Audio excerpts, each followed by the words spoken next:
માં કબજિયાત ન થાય તે માટે શું કરવું જોઈએ? સૌથી પહેલું તો પુષ્કળ પ્રમાણમાં પાણી પીવું જોઈએ. દિવસમાં 8 થી 10 ગ્લાસ તો મિનિમમ પાણી પીવું જોઈએ. ઇવન તમે બ્રેકફાસ્ટમાં સૂપ યુઝ કરી શકો છો, તેમાં ટોમેટો સૂપ, વેજીટેબલ સૂપ પણ પી શકાય છે.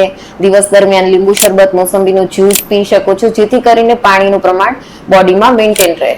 બીજું છે હાઈ ફાઈબર યુક્ત ખોરાક, એટલે કે લીલા શાકભાજી, ફ્રૂટ્સ વધારે ખાઈ શકો છો. લીલા શાકભાજીમાં બ્રોકોલી, પાલક, વટાણા, કોલીફ્લાવર ની સબ્જી બનાવીને ખાઈ શકો છો.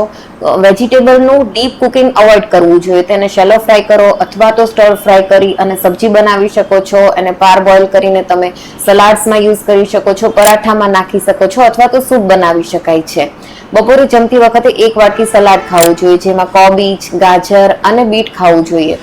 બપોરે જમતી વખતે 1 વાટકી દાળ ખાવી જોઈએ, જેમાં તમે કોઈ પણ ફોતરાવાળી દાળ યુઝ કરી અને દાળ બનાવી શકો છો. જમતી વખતે ખોરાકમાં 1 ચમચી ઘી નાખવું જોઈએ.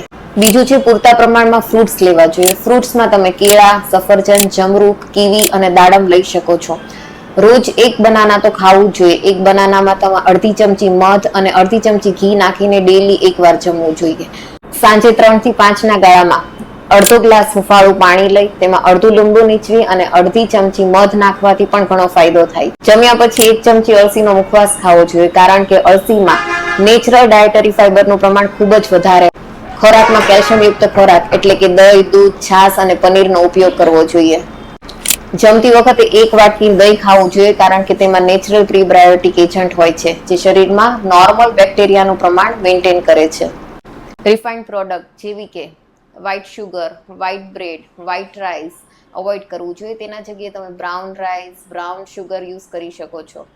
મેંદાની બધી આઈટમ જેવી કે pasta, pizza, noodles, burger avoid કરવું જોઈએ. ઘણા પેશન્ટની આદત હોય છે 3 ટાઈમ પૂરું પેટ ભરીને જમે છે. એની જગ્યાએ શોર્ટ મીલ અને ફ્રીક્વન્ટ મીલ હોવું જોઈએ, એટલે કે થોડા અંતરે જમવું જોઈએ, જેથી કરીને ડાયજેસ્ટિવ સિસ્ટમ પર ઓવરલોડ ન થાય.